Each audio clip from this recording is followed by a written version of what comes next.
एक बार की बात है, गीता और टीना नाम की दो सहेली थी। गीता के पिता स्कूल में टीचर थे, जबकि टीना के पिता एक बिजनेसमैन थे। टीना अमीर थी, जबकि गीता गरीब थी।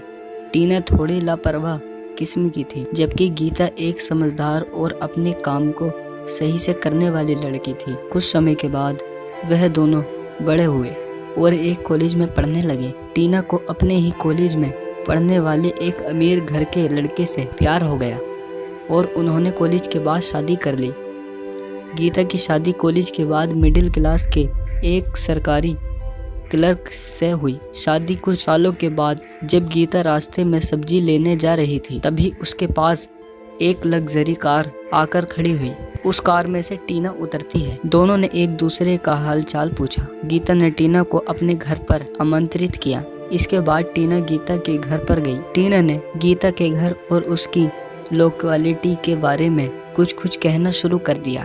टीना ने गीता को कहा कि इतने छोटे घर में कैसे रहती हो, और तुम्हारे साथ तो तुम्हारे सास ससुर भी रहते हैं, तुम कैसे मैनेज कर पाती हो। लेकिन गीता ने टीना की बात का बुरा नहीं माना और बड़ी समझदारी से उसका जवाब दिया।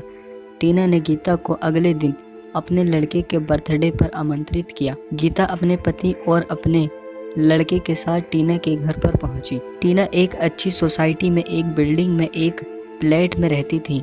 टीना ने गीता के सामने अपनी बिल्डिंग और फ्लैट की तारीफ करनी शुरू कर दी। गीता ने टीना से जब उसके पति के बारे में पूछा तो उसने कहा कि वह आज अपने बेटे के बर्थडे में नहीं आ पाएंगे क्योंकि वह बिजनेस में बिजी है। थोड़ी देर के बाद उन्होंने बेटे का बर्थडे सेलिब्रेट किया। इसके बाद गीता अपने पति और बच्चे के साथ अपने घर पर वापस लौट आई। कुछ दिनों के बाद शहर में एक बड़ा भूकंप आया, जिसके कारण टीना जिस बिल्डिंग में रहती थी वह भी धराशायी हो गई।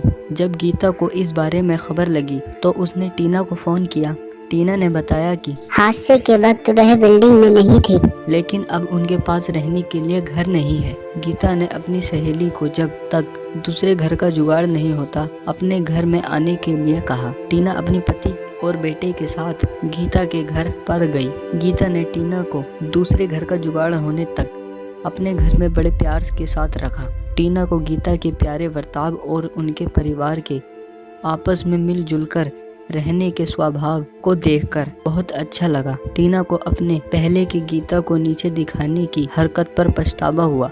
उसे पता चल चुका था कि सादगी भरा जीवन अपने पूरे परिवार के साथ मिलजुल कर रहने में ही सच्चा सुख है।